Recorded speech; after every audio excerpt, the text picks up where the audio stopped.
Charles Aznavour was 26 years old when Edith Piaf took him on the road. He drove the car, he carried the bags, he wrote songs that no one wanted. This went on for nearly 3 years. Then, one night, she pushed him onto a stage. He had been born in Paris in 1924, the son of Armenian immigrants, and he had been performing since childhood, in theater, in operettas, in the small-scale entertainment world that the post-war period offered to young performers who had not yet broken through.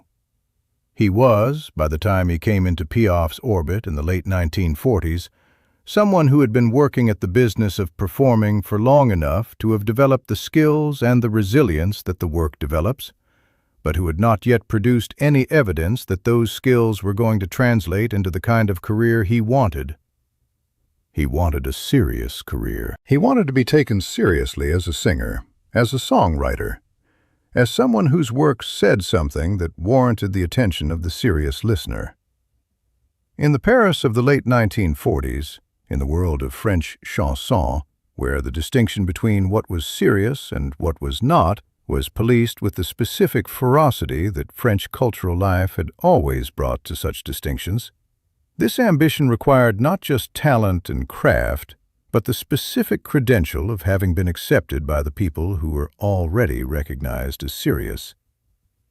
Aznavour had the talent. He had developed the craft. He did not yet have the credential. Piaf gave him access. The nature of that access was the nature of the arrangement. She took him into her professional world, and he worked in it, doing the things that the arrangement required. He drove, he organized, he managed the practical logistics of a touring career. He did them without apparent resentment, because the alternative to doing them was no situation at all. The night she pushed him onto the stage arrived without significant preparation.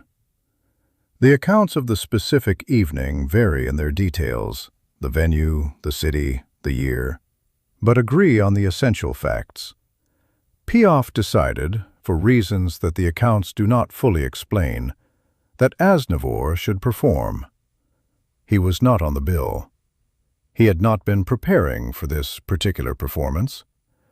There was a stage and an audience, and the space for him to use it, and she told him to. He went on. What happened in the minutes he was on the stage is described differently by the different people who have told the story. The consistent element is the quality of the moment for Aznavour himself. The experience of being on a stage in front of an audience that had not come to see him, with material he had been writing for years that had not yet found a public hearing, in a situation that had not been designed for him, and that he had to make work on the basis of what he had. He made it work. Not perfectly. The accounts do not describe a transformation or a triumph.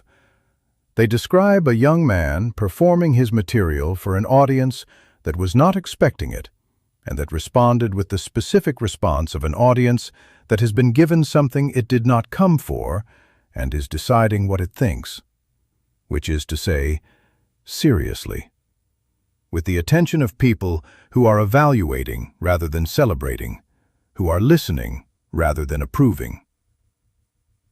Aznavour survived the reception. He came off the stage with something he had not had when he went on, the experience of having done it in front of a real audience, with real material, under real conditions. The subsequent evenings in which Piaf found space for him to perform were not arranged in advance. They were the specific kind of opportunity that becomes available when someone who has power over a program decides that a person should have it. He also, in the time that remained around the tasks, wrote songs, not casually, not as a secondary activity or an afterthought. He wrote with the specific seriousness of someone who understood that the writing was the central thing, and that everything else, including the driving and the carrying, was the container that the central thing was being kept in until the container was no longer necessary. The songs accumulated.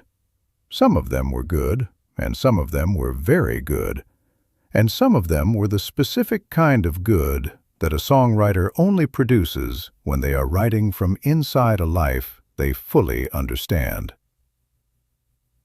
He was in the room when things happened.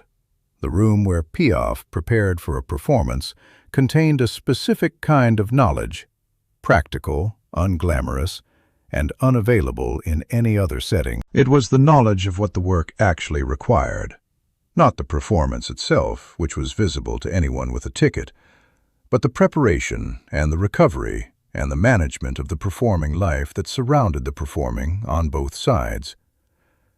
Aznavour was inside it, at the working level, watching what the work looked like when no one had arranged it to be looked at. He saw how she worked, how she prepared, how she thought about a program, how she managed the relationship between herself and an audience, how she handled the conditions that performing requires to be handled. He watched, he drove, he carried the bags, and he was receiving an education that the performing school cannot provide, and that the normal career trajectory does not offer. The period is described in Aznavour's own accounts of his career with a mixture of honesty and wryness that suggests he understood it, even while he was in it, as a period of formation, a period in which he was learning things he needed to know before he could use what he already had. The career that followed is the career the world knows. The recordings, the songs that became anthems, the international reputation that took him from the small club circuit of post-war Paris to the largest stages in the world. He became one of the most significant songwriters and performers of the 20th century. The question of what Piaf saw in Aznavour, what she recognized in him during those years of driving and carrying and writing that made her decide to push, is not one that has been answered in any complete form by the accounts that survive. Piaf was not, by most descriptions, someone who explained her decisions in the terms that would make them comprehensible to the people around her. She made them. She acted on them.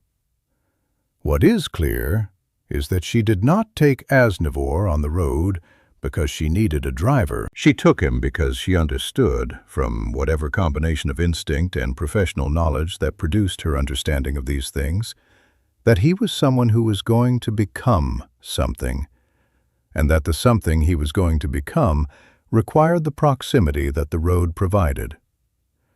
The conclusion was now. And now was the push onto the stage, and the stage received him, and the audience received him, and what he had been accumulating in the years of the road began from that moment to have a destination.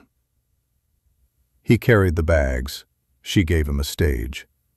And the rest, which is the world's knowledge of Charles Aznavour, is what he did with the stage once he had it.